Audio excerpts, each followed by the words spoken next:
우리가 늘 기억해야 될 메시지죠. 하나님이 보내신 선교사라는 메시지입니다. 하나님께서 우리를 자녀 삼으시는 이유가 우리를 구원에 이르게 하시는 것이고, 또 이 이유가 같이 하나님께서 함께 생각하는 그 이유가 바로 보내심입니다. 땅끝까지 내 증인이 되리라 하신 말씀을 이루려 하심이시죠. 그래서 우리는 항상 두 가지를 같이 기억해야 되겠죠. 하나님의 은혜로 구원받음과 그 감사함 속에서 하나님의 보내심을 받은 선교사라는 정체성입니다.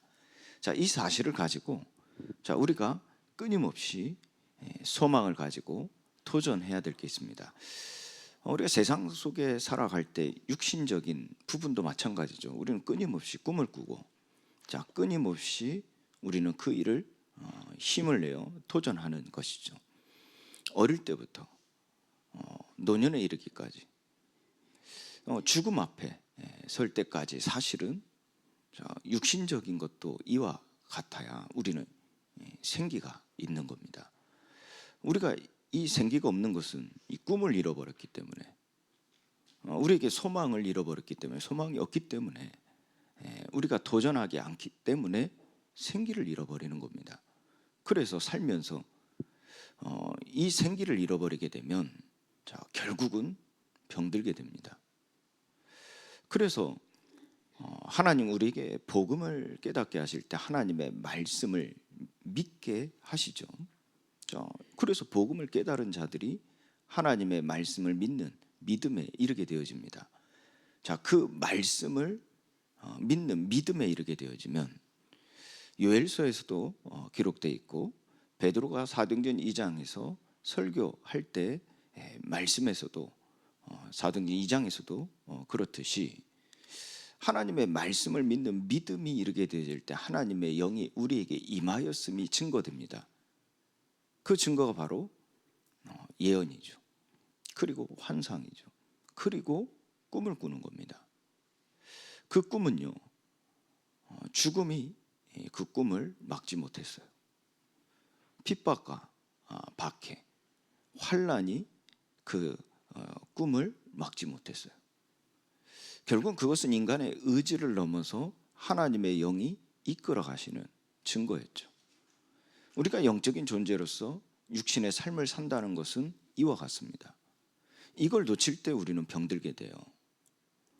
세상 풍속을 쫓아 공중원세 잡은 자를 따르게 되어지는, 곧 불순종의 아들들 가운데 역사는 영에 속한 삶이 될 뿐더러, 이것이 육신적으로는 병든 삶이 되어지는 겁니다. 멸망에 이르는 삶이 되어지는 겁니다. 그래서 여러분들이 점검하셔야 돼요. 내가 이 생기가 있는가? 나는 오늘도 이 생기를 가지고 살아가는가? 내가 생기가 없다면 내게 꿈이 있는가? 내게 이 소망이 있는가? 나는 무언가를 끊임없이 도전하고 있는가? 여러분들 점검하셔야 돼요. 이게 없다면 여러분들 어떻게 하셔야 됩니까? 여러분들이 자각하셔야 될 게 뭐예요? 나는 병들어 가고 있구나. 내 육신이 멸망으로 가고 있구나. 여러분들 자각하셔야 돼요. 에이, 뭐 그러냐? 여러분들 그것은 여러분들 소관이겠죠. 여러분들이 책임이란 얘기입니다. 세상은 돌아갑니다. 물은 흘러갑니다. 곧 하나님의 말씀은 성취해 나가집니다. 중요한 거는 내가 그걸 믿냐, 믿는다면 그 속에 속하냐, 그 자리에 있냐 하는 것이죠. 그런데 내가 안 믿으면, 나와 상관없는 것이라면 결국 손해는 무엇입니까? 피조물입니다. 결국 손해는 뭡니까? 납니다. 그래서 여러분들이 이 생기를 가진다 하는 것은, 우리가 육신의 삶을 살아간다는 것은 그것에 있어서 정말 중요한 부분이고, 어찌 보면 가장 중요한 부분일 수 있겠죠. 그래서 우리는 이 정체성을, 선교사라는 정체성을 가지고 살아갈 때 끊임없이 우리가 점검돼야 될 부분이 바로 이 생기가 있냐 하는 겁니다. 그 생기가 있냐 하는 것은 다시요, 여러분들에게 꿈이 있냐 하는 겁니다. 여러분들에게 오늘 또 나는 도전을 하는 일이 있냐 하는 겁니다. 그게 없다면 가지시기 바랍니다. 하나님의 은혜를 구하시기를 바랍니다. 그래서 오늘 주제죠. 현장에서 도전과 기회를 맛보라 그랬어요. 여러분들이 이게 없다면, 그 생기가 없다면 이 말이 나에게는 무의미가 되어질 것이고 무가치가 되어질 것이고 나와 상관없는 바가 되어질 겁니다. 그러나 여러분들이 이 정체성을 가지고 생기를 가지고 있다면 이 메시지는 나의 도전적인 메시지가 되어질 것이고 이는 하나님의 영이 나를 사로잡으실 때, 붙드실 때 뜨거워지는 마음이 생기게 되어지는 겁니다. 사도행전 13장에서 성령이 내주하시는 거룩한 사람들, 그들의 이야기가 나오는데 그들이 바로 이 생기를 가진 겁니다. 결국 그들의 신분과 상황, 정서, 문화 서로 다르지만 한 성령 안에서 부르심을 받은 자, 곧 그들의 정체성이 하나님의 보내심을 받은 자들로서의 정체성을 가지고 하나님의 보내심을 받아 모인 곳입니다. 그 시작이 어디였죠? 바로 스데반의 환난, 그때 일어난 일로 말미암아 안디옥에 모여진 그때였습니다. 그 속에서 하나님은 무엇을 보여주셨죠? 11장의 안디옥의 그 역사가 일어났는데도 불구하고요, 12장 보세요. 12장에 환난이 온 겁니다. 박해가 온 거예요. 실제로요. 실제 옥에 갇히고요, 실제 죽음을 당하는 자가 생기는 사건이 생겼다니까. 그 전에 7장에서 스데반이 죽었는데 또 야고보가 어떻게 됐어요? 죽게 되어졌죠. 그런데 여기에 굴복하지 않고요, 바꾸어 얘기하면 꿈을 내려놓지 않고요, 도전하는 것을 포기하지 않고요, 낙심하지 않았다는 거예요. 절망하지 않았다는 거예요. 이걸 다르게 해볼게요. 하나님을 믿은 겁니다. 그 믿음으로 견고해져 있는 겁니다. 그때 13장에 이 집중의 시간을 갖게 되죠. 이것은 다른 게 아닙니다. 그들의 의지도 포함된 얘기입니다만은 근본은 무엇입니까? 하나님의 성령이 내주하시는 거예요. 그래서 그들이 이 거룩함을 이룬 겁니다. 그들에겐 이미 죽음에 대하여 초월을 한 것입니다. 생각 속에서 죽어도 된다가 아닙니다. 죽음을 초월했다는 것은 실제를 보았다는 거예요. 히브리서 11장 말씀에서와 같이 믿음은 바라는 것들의 실상이요 보이지 않는 것들의 증거라. 자, 이 믿음에 대하여 그들이 확실히 붙잡은 게 무엇입니까? 예수님께서 죽으실 때 그 죽은 자 가운데서 다시 살리시는 이의 영이 그를 다시 살리심으로 우리가 그 부활을 맛본 것이고, 그 부활을 맛봤다는 것은 그 살아계신 예수님이 성령으로 지금 내 안에 계시다 함입니다. 이 믿음을 제대로 본 겁니다. 그러면서 그들이 부활 생명을 이룬 것이죠. 언제요? 내가 그리스도와 함께 십자가에 못 박혔나니. 이제는 내가 사는 것이 아니요, 내 안에 계신 그리스도께서 사신 것이죠. 내가 그리스도와 함께 다시 살리심을 받았기에 하나님께서는 나를 하늘에 함께 그리스도와 함께 앉히셨다 하는 겁니다. 그것은 무엇을 의미합니까? 그 성령께서 내 안에 계시다 함입니다. 우리가 보호자의 우편에 예수님과 같이 이 세상 만물을 통치하고 다스린다라는 그 메시지가 아니죠. 어떤 사람은 그렇게 이해하기도 합니다. 근데 그거는 아주 잘못된 해석입니다. 성령이 내 안에, 우리 안에 계시다 함입니다. 그래서 나를 붙들어 매시고 붙들어 인도하시고 붙들어 역사하신다는 겁니다. 그래서 그들이 이 거룩함을 입었다 하는 것은 하나님의 영이 계시다 함을 넘어서요, 하나님의 영이 나를 붙들고 계신다는 거예요. 나를 인도해 가신다는 거예요. 내게 역사하신다는 거예요. 한마디로 무엇입니까? 나의 주가 되신다는 얘기입니다. 이 부활 생명을 맛본 자입니다. 이 부활 생명을 맛본 자, 이것이 선교사가 가지는 정체성의 비밀이죠. 이건 눈에 보이는 게 아니죠. 눈에 보이지 않는 것이죠. 그래서 우리가 소망하고, 우리가 쫓는 것은 무엇입니까? 눈에 보이는 것이 아니라 눈에 보이지 않는 이 비밀이라고 그랬어요. 이것은 어디에서 나옵니까? 또 바꿔 얘기하면 이것은 어떻게 우리가 변하게 되어집니까? 우리의 마음이, 우리의 심령이 변화되냐 하는 겁니다. 바로 주를 섬기게 되는 거예요. 주를 경외하게 되어지고 주를 사랑하게 되어지고, 그 속에서 함께의 비밀 속에 말씀을 사모하게 되고 그가 하신 일을 소망하게 되어지고 기대하게 되어지고, 그것은 내가 할 수 있다 없다 개념이 아니죠. 지금 상황이 힘들다, 어렵다, 된다, 좋다가 아닙니다. 그 말씀에 완전히 집중한 겁니다. 사로잡힌 겁니다. 절대를 본 겁니다. 그래서 그 이름의 능력으로 살아가는 것이고 그 약속대로 살아가는 겁니다. 그래서 사도행전 13장 1절 4절에 여기에 모인 자들이 바로 주를 섬기는 자들이었죠.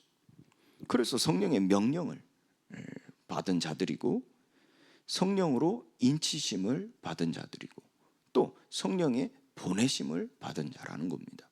그래서 성경에는 성령이 불러 시키는 일을 위하여 성령의 보내심을 받아 그들이 가게 되어질 때 하나님의 보내심을 받은 자로 이 선교사로 파송되어지는 그 장면이 기록되어 있죠. 여기서 우리가 중요하게 볼 게 무엇입니까? 그들의 성령의 명하심을 받은 겁니다. 명하심을 받을 때 성령의 인치심을 받은 자로 보내심을 받은 겁니다. 그래서 그들은 가는 모든 걸음이 예수 그리스도 이름으로 걷는 여정이었어요. 그 이름으로 사는 자들이고 그 이름으로 말하는 자들이었고 그 이름으로 행하는 자들이었어요. 이게 구약시대에 출애굽한 이스라엘을 하나님이 이와 같이 인도하실 때 명하신 율법 중에 하나가 무엇이었죠? 내 이름을, 여호와 이름을 망령되이 일컫지 마라. 여호와 이름을 망령되이 일컫지 마라 라는 율법을 주셨습니다. 이게 바로 이 말입니다. 바로 여호와의 이름으로 사는 자들이죠. 여호와 이름으로 말하는 자들이고 여호와 이름으로 행하는 자들이에요. 자, 이것이 그들에게는 이 보내심을 받은 자로서의 직무를 다함이 복음의 말씀을 전하여 구원에 이르게 함, 그것은 핵심이 아닙니다. 그것은 마땅한 일입니다. 소론과 같은 거예요. 이게 되어져야 할 시작일 뿐입니다. 진짜 핵심은 무엇입니까? 본론은 무엇입니까? 제자 삼는 거란 말이에요. 그래서 예수 이름으로 가르치는 일을 한 거예요. 예수 이름으로 가르쳐. 예수 이름으로 가르친다. 그 제자가 되기 위해서는 먼저 관계, 하나님과의 관계, 구원이 이루어져야 되지 않겠습니까? 그리고 그거는 서론입니다. 마땅한 겁니다. 결국 우리가 이 세상 속에서 살아가는 것은 구원받는 게 목적이 아닙니다. 서론입니다. 만약에 구원받는 게 목적이라면 우리 구원받았잖아요. 여러분들 확신이 있죠? 그럼 인생 끝난 겁니다. 무슨 말이죠? 필요 없다는 얘기예요. 저 불교 교리 관점에서 얘기해 보면 죽어야 돼요. 더 이상 살 이유가 무엇이 있습니까? 목적이 다 이루었는데, 다 끝났는데 살 이유가 뭐가 있어요? 근데 우리가 이 생을 살아가는 목적은 구원받는 게 아닙니다. 서론입니다. 구원받고 난 이후에 우리에게 주어진 인생이 무엇입니까? 제자의 삶입니다. 제자의 인생. 그렇기 때문에 예수 이름으로 우리가 산다는 것은요, 구원받은 그 서론의 본론인 하나님 자녀가 되어진 것이죠. 자녀이면 그냥 우리는 응석바지로 많이 이해하는데, 많은 사람들이요, 우리도 그렇게 이해할 때가 많은데요, 로마서 8장 17절에 자녀이면 상속자라 그랬어요. 곧 하나님의 상속자요, 그리스도와 함께한 상속자라 그랬다니까. 이것이 곧 무엇을 의미합니까? 우리의 삶의 목적은 제자에 있습니다. 그래서 예수님도 부활 생명을 이룬 자들에게 명하신 바가 무엇이었어요? 너희는 가서 모든 민족을 제자로 삼아 그랬어요. 제자로 삼아. 아니 모든 민족을 구원받게 해라. 자, 이걸로 말씀을 끝내신 게 아니에요. 마무리하신 게 아니에요. 자, 복음을 천하 만민에게 두루 다니며 복음을 전파하라도 하셨어요. 이 복음을 전파하시면서 그걸로 마무리하신 게 아니라 본론을 얘기하셨다는, 그게 마태복음 28장입니다. 모든 민족을 제자로 삼아 그랬어요. 그래서 바울의 인생 속에 진짜 핵심적 사역이 무엇이었어요? 제자 삼는 거였어요. 그래서 교회를 세운 겁니다. 지역마다 교회를 세운 거예요. 그냥 구원받고 끝난 게 아니에요. 바울의 인생 속에 작품이 남겨진 게 무엇이었어요? 교회였습니다. 만약에 바울의 인생의 목적이 구원시키는 일이었다면 다 가서 구원시키는 걸만 끝났어요. 그런데 바울의 기록을 보면요, 바울의 역사, 인생 여정을 보면요, 바울의 작품은요, 몇 명이 구원받았다가 아니에요. 교회가 세워졌어요. 그래서 바울 서신의 핵심은 교회입니다. 교회. 바울이 이 구원받은 자들에게 전한 메시지가 두 가지가 있어요. 그게 바로 제자에게 주는 메시지, 서신입니다. 그리고 교회에 주는 메시지, 서신입니다. 그래서 바울의 작품에는 바로 교회입니다. 그 교회가 세워졌다는 것은 바꾸어 얘기하면 제자들이 세워졌다는 거예요.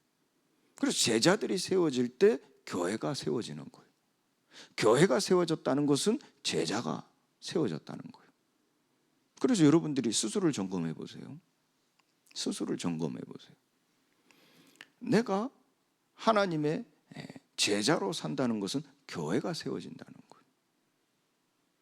그런데 내가 산다 할 때, 산다는 것은 교회가 세워지지 않았다는 것은 내가 제자가 아니다라고 보다도요, 제자가 되어지고 있는 과정이란 말이에요. 그런데 우리가 달려갈 길을 마치려 하고자 하는 의지가 있어야 되겠죠. 그렇지 않습니까? 그 자각이 있어야 되지 않겠습니까? 그것이 우리가 살아가는 데 있어서 생기가 되어지고, 그 생기로 나온 소망, 그 소망이 우리를 도전하게 만든다니까. 날마다 깨어있게 하신다니까. 이것이 날마다 살아있게 하신다니까.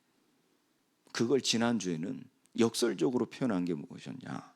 지난주에 역설적으로 표현한 게 바로 나는 날마다 죽노라. 이 역설적인 표현입니다. 그걸 바꾸면 나는 날마다 그리스도와 함께 살아있다는 얘기예요. 내게는 소망이 있다는 얘기예요. 내게는 꿈이 있다는 거예요. 나는 날마다 이 비전을 가지고 있다는 얘기예요. 날마다 나는 이 생기가 있다는 거예요. 그게 나를 이끌어가는 거예요.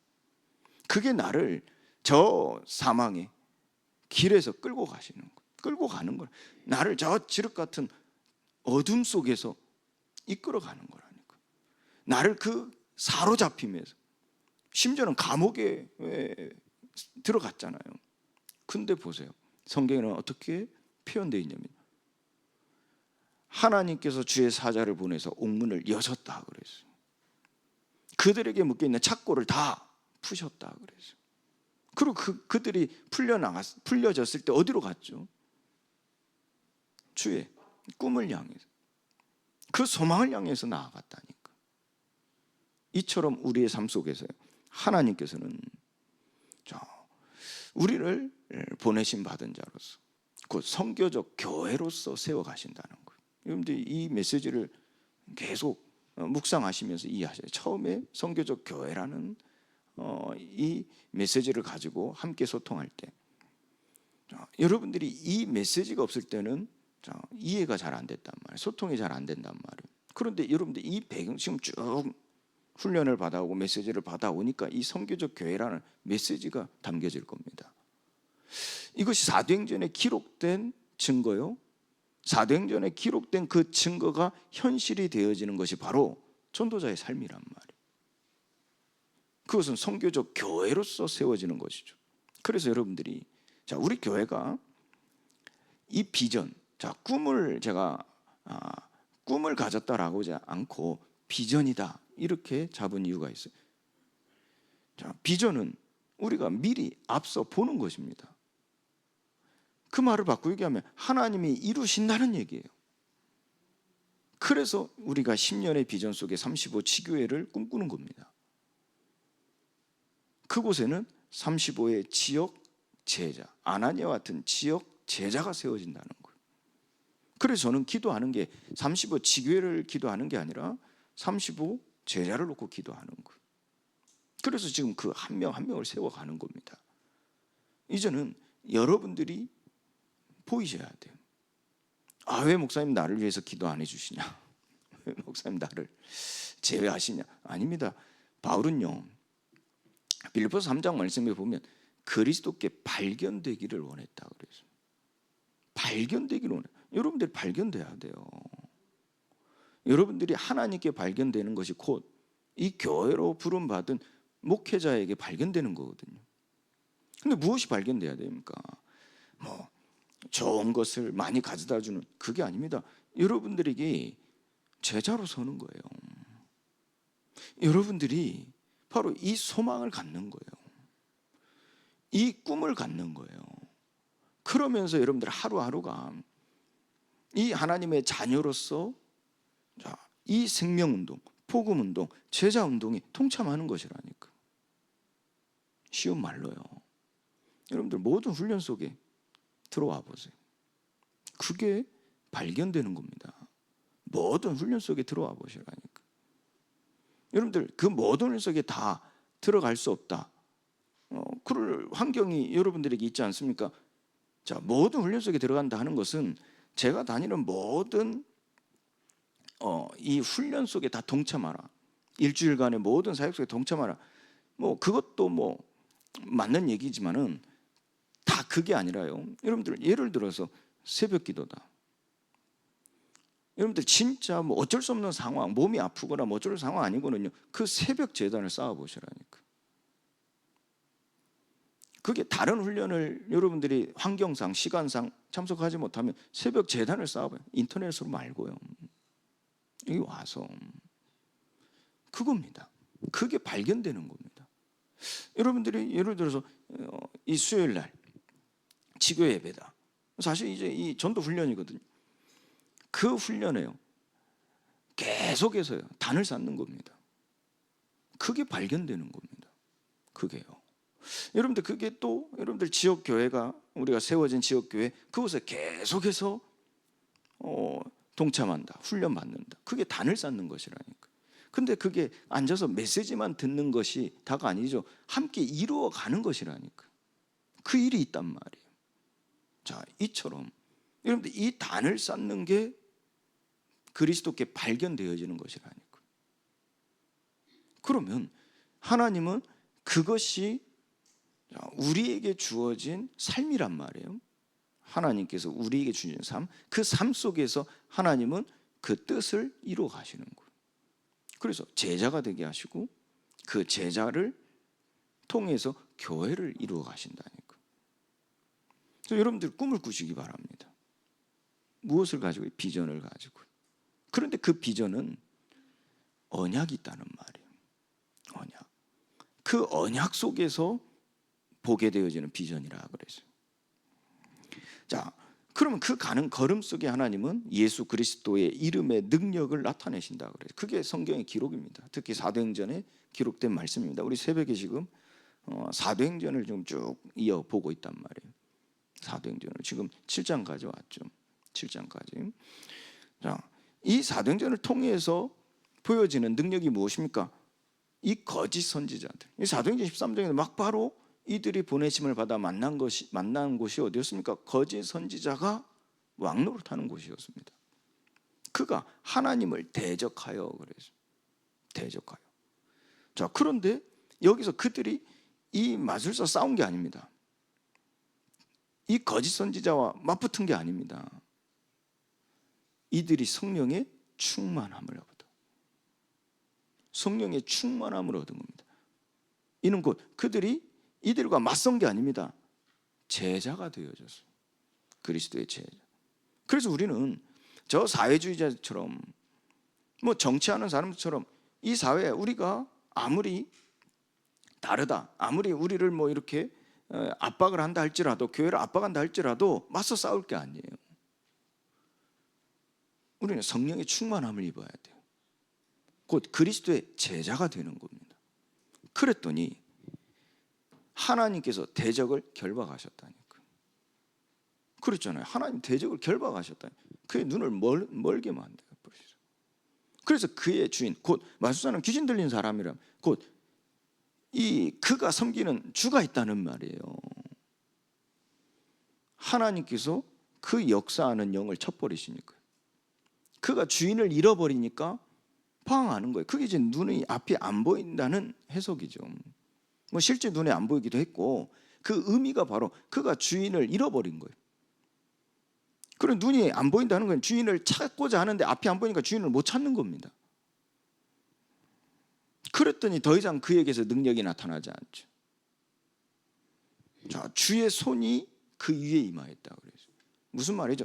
그 또한 그를 능력으로 인도하는 그 악한 영이라 할지라도 주의 손이 그 위에 있다 그랬다니까요. 그걸 총독이 본 겁니다. 그걸 예비된 자가 본 겁니다. 특히 제자들이 그걸 본 겁니다. 그래서 제자들은요, 사람의 능력을 보고 따라가는 걸 제자라 하지 않습니다. 사람의 어떤 메시지, 사람의 능력, 사람의 어떤 가진 응답들, 그걸 쫓아가는 사람들을 제자라 하지 않는다니까요. 제자는요, 주의 손이 모든 것 위에 있음을 본 자들을, 있음을 보고 따라가는 자들을 제자라고 합니다. 그래서 사람 따라가는 게 아닙니다. 여러분들 목사들 따라가면 안 돼요. 그 제자가 아닙니다. 그 목사를 쓰시는 하나님, 곧 그 목사 위에 주의 손이 있음을 보기에 따라가는 거죠. 그러면 하나님께서는 그 역사가 기준이 된단 말이에요. 그래서 여러분들 교회가 있는 겁니다. 교회가 없이 하나님 나라의 일을 이루어지는 그것이 질서요, 그것이 기본이 된다면 사람 따라가야 되겠잖아요. 사람 따라가야 되겠잖아요. 그런데 성경의 역사를 보면요, 적그리스도들이 많아요. 주의 손이 옮겨간 자들이 많아요.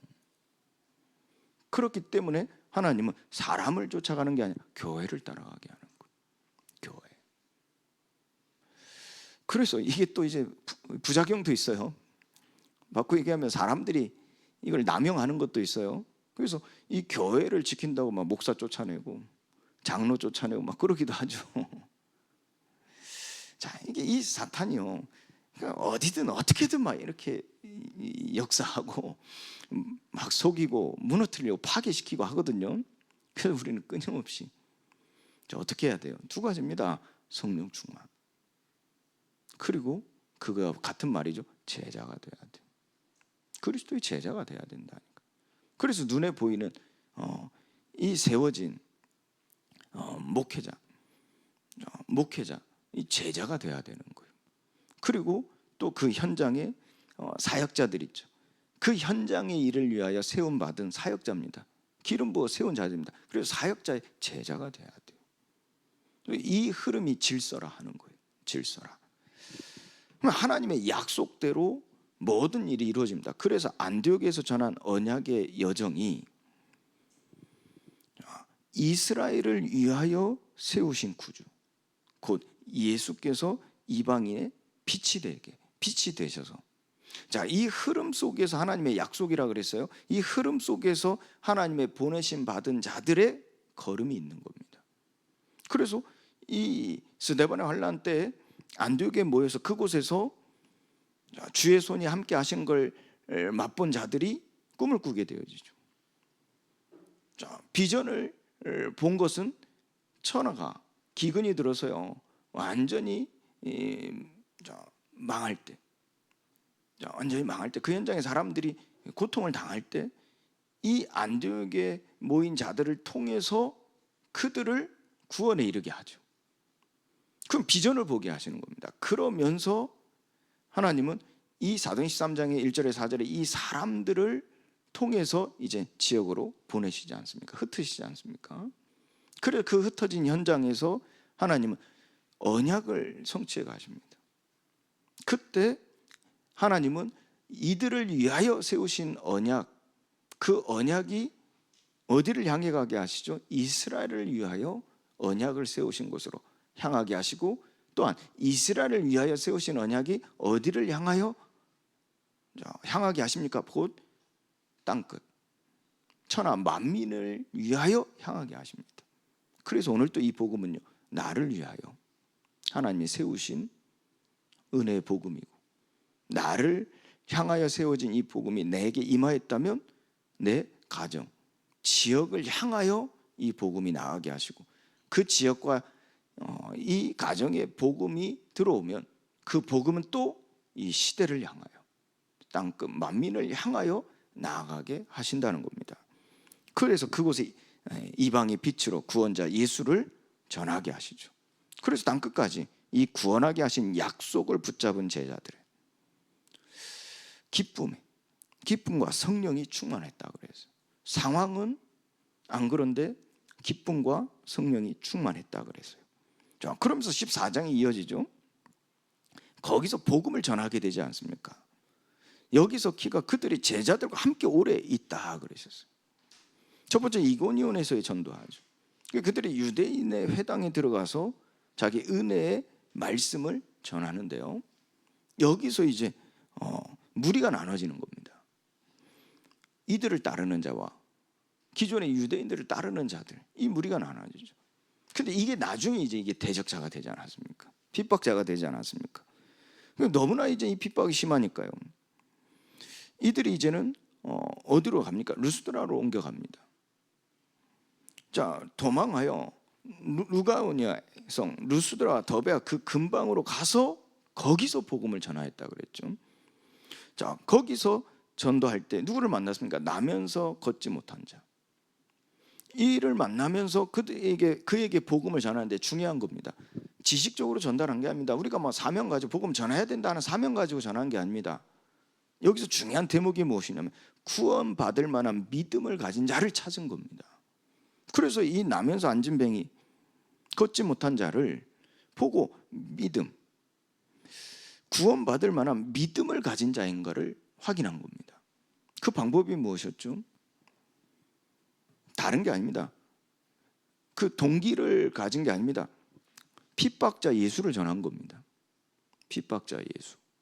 그러니까 이 예수를 믿으면 핍박받는다. 왜요? 우리를 통해서 본 거죠. 지금 이들이 이고니에서 이 루스드라로 넘어올 때 이 소문이 사실은 루스드라까지 온 겁니다. 왜냐? 이 유대인을 따르는 자들이요, 계속해서 쫓아오거든요. 그걸 시험하는 겁니다, 사실은요. 그래서 우리도 이 부분을 확인하지 않았습니까? 우리가 이전에 이제 하나님의 계획 속에서 인도받은 이단의 시비에 빠졌을 때, 하나님 계획 속에서 받은 이단의 때 어땠습니까? 그 중에 우리가 본 게 무엇입니까? 믿음의 대상을 찾는 거거든요. 곧 진짜 그리스도를 믿는 믿음을 가진 자를 찾은 거거든요. 그러니까 이들 중에 여러분들도 계신 것이죠. 사람 상황 보지 않고 뭘 봤어요? 믿음의 대상 그리스도를 본, 그 그리스도를 보고 따라오신 자들이죠. 그러니까 이 믿음을 본 겁니다. 이 믿음을. 그때 끝까지 변하지 않는 거예요. 그래서 믿음의 대상. 자, 이후에 안진뱅이 일어나니까 걷지 못한 자에게 걷게 되어지는 능력이 나타나니까 사람들이 이 사람들 보고 그리스도라고 할 정도로 분위기가 만들어졌다니까요. 사도행전 3장에서도 4장, 그때도 그랬죠. 근데 이때도 보니까요, 이제 이들을 완전히 이 신처럼 여기는 겁니다. 그때 이 전도자가 한 게 무엇입니까? 믿음의 대상을 정확히 한 겁니다. 이게 이제 제자로서 끝까지 남는 자가 세워지는 여정입니다. 하나님은 세계 선교, 세계 복음화를 이루어 가시는 그 여정 속에 반드시 거치는 하나님의 시험입니다. 그래서 지금도 이렇게 세워 가시는, 그래서 교회가 그냥 세워지는 게 아니에요. 모였다 흩어졌다 반복합니다. 교회가 그렇습니다. 그것을 바꾸고 얘기하면 하나님은 이 제자와 남은 자를 세워가시는 거예요. 세워가시는 여정이라니까. 그러면서 무리들을 모으십니다. 무리들을 모으십니다. 그래서 무리와 제자, 이게 그래서 모였다 흩어졌다 모였다 흩어졌다, 이 과정이 반복되는 겁니다. 하나님은 어떤 방법, 어떠한 상황 만들어서도 그렇게 하신다니까요. 그래서 여러분들이 이 흐름을 보셔야지 어떤 상황, 사건을 보실 게 아니란 말이에요. 그러면 여러분들이 그냥 내가 귀찮아서, 어디가 귀찮아서 남아있는 거야 이렇게 되는 게 아니라 하나님의 일하심 속에서 있는 거란 말이에요. 그 확신 속에서 여러분들이 이 보내심을 받은 자로 그리스도께 발견되어지기를 힘쓸 때 하나님은 여러분들을 통하여 이 사도행전에서 기록된 하나님의 작품, 남기신 작품처럼 교회가 세워진다니까요. 그러면서 복음을 전하는 가운데 이제 제자를 삼은 겁니다. 제자를. 이때 그런데 얼마나 또 이 박해가 심했는지요. 바울을 돌로 쳐버리잖아요. 죽입니다. 이때. 그런데 이 돌에 맞고 죽은 줄 알았던 바울이 다시 살아나죠. 살아나죠. 진짜 죽었다가 예수님이 살리신 건지, 그 죽은 것처럼 보였는데 그게 아니었다는지, 그건 모르겠습니다. 그건 여러분들의 믿음에 맡기겠습니다. 모르는 일입니다. 자, 어찌됐든 중요한 건 뭐예요? 바울이 그 사건이 있은 후에 또 가서 복음을 전했어요. 근데 여기서 복음을 전할 때 조금 다른 게 있어요. 다른 점이, 그 이전과 지금 다른 점이 무엇이냐면, 이 죽고 다시 살아난 이후에 제자를 삼았다니까. 그때 제자를 삼은 첫 번째 사람이 누구였죠? 여러분 잘 아시는 디모데였습니다. 디모데.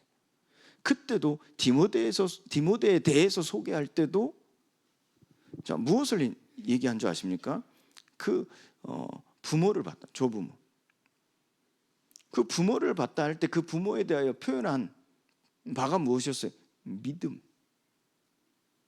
근데 그 믿음은 믿음의 대상이 누구인지를 정확히 아는 겁니다. 믿음의 대상이 누구인지를 정확히 아는. 그러니까 그걸 하나님은 구분하시는 거예요. 다 따라갑니다. 바울 따라가고 베드로 따라가고 많은 기사 표적을 나타내는 사도들 따라갑니다. 근데 그 따라가는 자들을 중에 하나님이 솎아내신 게 뭐예요? 믿음의 대상이 정확한 자를 솎아내셨잖아요. 지금 교회도 똑같습니다. 그게 교회사입니다.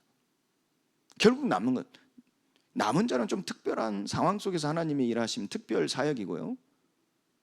일반적 하나님의 사역은 제자입니다. 제자. 그 제자를 통해서 하나님이 확실히 구분하시는 바가 바로 이 부분입니다. 믿음의 대상을 정확히 구분하는 거예요.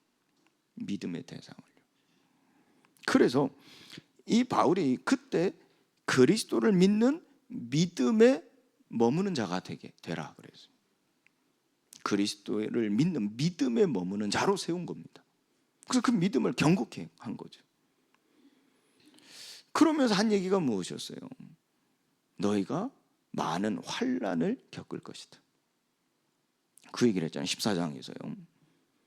이제 죽었다 다시 깨어나서 복음을 전하면서 제자를 삼는 사역을 집중하게 되어졌는데, 그때 그 환난을 너희가 겪으며 하나님 나라에 들어갈 것이다. 이 가르침을 줬다니까. 그러면서 그들이 주께 모든 것을 위탁하는 거죠. 금식 기도라는 말이 무슨 말입니까?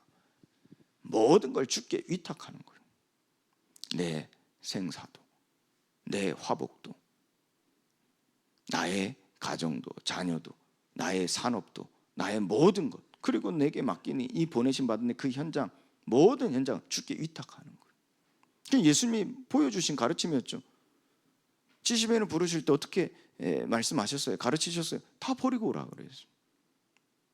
근데 다 버리고 오라는 거는 뭐 먹을 거, 입을 거, 뭐 그뿐이겠습니까? 배낭, 뭐 먹을 거, 입을 거 필요한 거 그뿐이겠습니까? 네 자신입니다. 네 자신. 네 자신을 버리고 오라는 거. 주께 의탁하라는 거. 그래서 심지어는 어느 정도까지 예수님이 극단적으로 훈련시키셨죠? 이러다가 부모가 돌아가셨잖아요. 장례를 치러야 되잖아요. 근데 예수님께서 가지 말라고 그랬어요. 그 말을 바꾸고 얘기해 볼게요. 내게 의탁하라. 내게 의탁하라. 너는 나를 위하여 내 제자가 되라 그랬어요. 그러니까 내게 의탁하라 그랬다. 그 말을 바꾸고 얘기하면 가지 말라고 한 게 아니에요. 가지 말라는 건 너 가지 마. 시험하신 게 아니라니까요. 그때는 의탁하라는 거예요. 의탁하라. 자, 그래서 우리가 이 복음을 전하는 데 있어서 하나님의 시간표를 보셔야 되겠죠. 그러면서 이 목적을 분명히 하는 겁니다. 그러면서 이제 우리 현장을 보는 겁니다. 지금 나의 현장, 나의 삶을 보는 겁니다. 도전과 기회로 삼으라 그랬어요. 여러분들의 현장에서 도전과 기회를 맛보라는 겁니다. 여러분들의 현장은 전도의 밭이라 그랬어요. 전도의 밭이라. 그렇기 때문에 여러분들이 여기에서 무엇을 하셔야 됩니까? 곧 세상에 보내심을 받은 자로서 하나님의 선교적 교회로서 이 세상에 빛과 소금이 되라는 거예요. 예수님의 가르침이죠. 빛과 소금이 되라는 거예요. 자꾸 무엇을 먹을까 합니까? 자꾸 뭔가 내가 또 내가 뭔가를 이렇게 먹을 게 있는가 하여, 무엇을 얻을까 있는 게 하여, 어떠한 자리를 차지하고자 함 때문이요. 이런 모든 이유가 아니라요. 여러분들 세상에 소금이 되라는 거예요. 세상에서 빛이 되라는 거예요. 왜요? 여러분들 제자가 됐다는 것은 모든 걸 주께 의탁하였다는 거예요. 이게 그래서 무리와 제자의 차이입니다. 무리는 자기 걸 가지고 쫓아갑니다. 그래서 젊을 때 성공한 청년에게 예수님의 가르침이 무엇이었어요? 그 청년이 예수님을 따르고 그 도가 진리다는 걸 깨닫고 예수님께 나아가고자 제자가 되고자 청합니다. 그때 예수님이 어떻게 하셨어요? 네 가진 거를 다 나누라고 그랬어요. 여기 포인트는 가난한 자에게 나눠주라는 게 포인트가 아니라 네 것을 다 주라 그랬어요. 무엇을 의미하죠? 제자가 된다는 것은 내게 모든 걸 의탁하라는 거예요. 의탁하라는 거예요. 모든 걸 의탁. 근데 청년은 그렇게 못했죠. 가진 게 너무 많으니까 못했죠. 자, 이 무리와 제자의 차이입니다. 그래서 이 제자가 되었다는 것은 세상의 빛이요 소금의 역할을 할 수 있다는 것은 모든 게 주님께 의탁되어 있기 때문입니다. 이걸 우리가 확인하는 것이죠. 그리고 끊임없이 하나님의 은혜 속에 있는 거죠. 그래서 또 하나 여러분들이 현장을 이해할 것은요, 주변을 복음화하는 이 도전이 끊임없이 있어야 될 것이 바로 흩어진 자들이 모인 곳이 바로 나의 주변이기 때문입니다. 그래서 디모데후서 2장 2절 말씀처럼 또 네가 많은 증인 앞에서 내게 들은 바를 충성된 사람들에게 부탁하라. 그들이 또 다른 사람들을 가르칠 수 있으리라. 그러니까 여러분 주변에 있는 사람들은 구원받을 자 이렇게만 볼 게 아니라요. 그 중에 흩어질 자들이 있다는 거예요. 아예 흩어진 자들이라 보시라니까. 그래서 구원에 초점을 맞추지 마시고 그거는 마땅한 시작입니다. 본론이 무엇입니까? 제자라니까. 제자. 그 제자는 바꾸고 얘기하면 흩어지는 자입니다. 근데 상황적으로도요, 여러분들 주변에 있는 사람들 만나지만 다 각자 현장이 있어요. 그렇잖아요. 그게 흩어진 자란 말이에요. 그걸 절대 놓치면 안 된다는 거예요. 전도자에게 있어서. 그러면 그 일이 이루어지는 계기가 있지 않겠습니까? 여호와의 때라 하죠. 그 계기가 있지 않겠습니까? 그때 언제입니까? 자, 4번에서 보면 삶에서 일어나는 모든 일은 하나님의 섭리적 통치 가운데 일어나는 것임을 묵상하라 그래서. 그래서 사도행전 17장 26절 27절 말씀에 보면요, 인류의 모든 족속을 한 혈통으로 만드사 온 땅에 살게 하시고 그들의 연대를 정하시며 거주의 경계를 한정하셨으니 이 사람으로 혹 하나님을 더듬어 찾아 발견하게 하려 하심이로되. 저 결국은 뭡니까? 궁극적인 목적은 하나님을 더듬어 찾아 발견하게 하려 하심이로되 그는 우리 각 사람에게서 멀리 계시지 아니하도다 그래서. 이게 결국 멀리 계시지 아니하도다. 그게 뭡니까? 우리입니다. 우리. 저와 여러분이라니까. 그러면서 그 현장이 각 사람들이 하나님을 더듬어 찾아 발견하게 하시는 하나님 목적이 있다는 거예요. 그 속에 구원받을 자와 그리고 제자가 숨겨져 있다는 거예요. 그래서 우리가 일어나는 모든 사건들은 결국 무엇 때문이라고요? 하나님을 더듬어 찾아 발견하게 하라. 그래서 우리에게 일어나는 모든 삶의 문제, 사건, 일, 이 모든 것은 하나님의 섭리적 통치 가운데 일어나는 것임을 묵상하라 그러는 겁니다. 이걸 늘 잊지 않아야 되겠죠. 그래서 우리는 기회로 삼는 겁니다. 그때 도전하는 겁니다. 자, 그러면 그 다음 단계로 우리가 봐야 될 게 바로 전도해야 할 그룹. 자, 이게 이제 여러분들이 앞으로 계속 만들어져야 할 소그룹입니다. 소모임. 이걸 마가의 다락방이라고도 합니다. 마가의 다락방. 이걸 우리는 넓혀서 우리는 이제 지역 교회라고 합니다. 35 지교회를 말합니다. 우리가 전도해야 할 그룹이죠. 자, 그래서 이 현장을 교회가 되도록 하는 것, 자, 이게 우리의 목표란 말이에요. 현장에서 교회가 되도록 하는 것이 목표. 이게 어릴 때 이 사명이 이 제자로 구분되어지면, 자, 어릴 때 이 학교가 교회가 되도록 하는 것이 목표가 되는 거예요. 그걸 우리는 다시 회복해야 돼요. 지금 회복되고 있습니다. 우리 교회 밖에. 지금 우리는 지금 이걸 못 보고 있지. 우리 교회 밖에서는 지금 그 현장에, 학교 현장에 이 교회가 세워지는 일이 이루어지고 있다니까요. 지금 우리가 못 볼 뿐입니다. 우리가 있는 학교 현장이 아닐 뿐입니다. 그러나 분명히 전 세계 학교 현장에서 교회가 세워지는 일이 이루어지고 있다는 사실입니다. 그럼 우리가 이제 그 속에 들어가야 되겠죠. 자, 그래서 여러분들이 필수 요소, 이 네 가지 현장을, 정확히 하면 계층을 조금 기억하셔야 돼. 젊은 세대들. 이 역동성이 있기 때문에 그렇습니다. 그런데 이 에너지를 지금 다 세상 문화, 세상 풍속에 다 발산하고 있어요. 이걸 우리가 회복해야 돼요. 그리고 문화적 엘리트. 이 사람들은요, 실제 영향력이 어마어마합니다. 영향력. 그래서 우리가 기도하면서 이 문화적 엘리트, 이 전문인들을 두고 기도하면서 이들의 관심이 또 이들의 본질이 무엇인지, 그리고 그 근본이 무엇인지를 정확히 알도록 우리는 돕는 겁니다. 돕는 거. 그리고 세 번째로 이 TCK와 그리고 미종족, 미전도 종족입니다. 근데 우리가 쉽게 다가갈 수 있는 것은 TCK입니다. 이것은 바로 확산의 열쇠입니다. 확산의 열쇠. 그래서 우리가 TCK들. 그리고 더 나아가 우리가 이제 미전도 종족으로 선교 현장으로 나아가는 시간표도 꿈꾸는 것이죠. 그리고 네 번째로 빈곤층. 이 빈곤층. 이것은 선한 일의 표지라 그랬어요. 표지. 이건 예수님 가르침이죠. 마태복음 5장 16절에도 이같이 너희 빛이 사람 앞에 비치게 하여 그들로 너희 착한 행실을 보고 하늘에 계신 너희 아버지께 영광을 돌리게 하라. 이 가르침 속에서 예수님이 먼저 보이신 선한 일의 시작이 무엇이었어요? 이 빈곤층에 있는 자들을 돕는 일이었어요. 그들의 먹을 것을 채워주면서 어떻게 하셨어요? 샘의 근원을 얻게 하시는 거예요. 사람이 떡으로만 사는 것이 아니라 하나님의 말씀으로 살게 하는 것이고, 그리고 영원히 줄이지 않는 이 생명의 양식을 주노니 그랬어요. 자, 그 표지는 무엇이었습니까? 빈곤층의 사람들이었습니다. 그들에게 파고 들어가서 무엇을 회복시키셨습니까? 영생의 양식. 그걸 회복시키신 겁니다. 그 가르침 속에서 이 말씀이 선포되어진 거예요.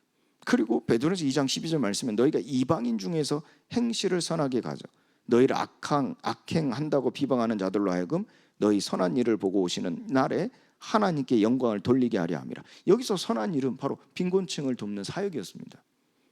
그 초대교회 시작도 이 빈곤층을 향하여 나아가서 복음을 전파했어요. 그런데 이게 왜 하나님이 이와 같이 시작하게 하시냐면 이 베드로전서 2장 12절에서 그 답이 있는 겁니다. 너희를 악행한다고 비방하는 자들로 하여금 이 선한 일을 보고 하나님께 영광을 돌리게 하는 그 표지이기 때문에 그렇습니다. 그래서 이방인 중에서 행실을 선하게 가지라. 이것이 시작은, 표지가 되어진 시작은 무엇입니까? 빈곤층에 있는 자들을 돕는 겁니다. 그래서 결국은 예수님이 행하신 일처럼 자립하게 만드시는, 영적 독립하게 만드시는 거예요. 그러면서 근본적 힘을 얻게 하시는 거예요. 설사 자립이 안 된다 할지라도 여기에 끌려다니거나 매이거나 종로로 타며 살지 않게 하시는 거예요. 어떻게 해요? 목마르지 않는 비밀을 갖게 하시는 거예요. 그래서 이 사회적 시스템이나 이 복지 시스템이 있습니다. 얼마든지 살 수 있도록. 근데 문제는 무엇이었어요? 이 비밀이 없기 때문에. 자립할 수 있는, 독립할 수 있는 비밀이 없는 겁니다. 다시 말해서 뭐가 없죠? 목마르지 않는 샘물, 줄이지 않는 양식, 이게 없는 겁니다. 결국은 이 일을 두고 온전함을 얻게 하는 것이죠. 자, 그래서 우리가 적용점이 무엇입니까? 나의 도전, 나의 기회, 이거 찾아야 되겠죠. 여러분들 스스로가. 그래서 교회가 되도록 하라. 이게 우리가 35 지교회를 향한 여정입니다. 현장에서 도전과 기회를 맛보는 그 날이 속히 이루어지기를 예수 그리스도의 이름으로 축원드립니다. 하나님 감사합니다. 우리 성경을 통해 성령이 내주하시는 거룩한 사람들을 보게 하시고 그들이 거기서 복음을 전하는 비밀을 알게 하셨사오니 우리가 우리에게 보내신 그 현장에서 도전과 기회를 맛볼 수 있도록 하나님 은혜를 더하여 주옵소서. 모든 말씀이 우리에게 임하게 하옵시고 성령으로 충만하게 하옵소서. 오직 기도에 힘써 제자로 서게 하여 주옵소서. 오직 그리스도를 믿는 믿음에 머물게 하여 주옵소서. 예수 그리스도의 이름으로 기도합니다. 아멘.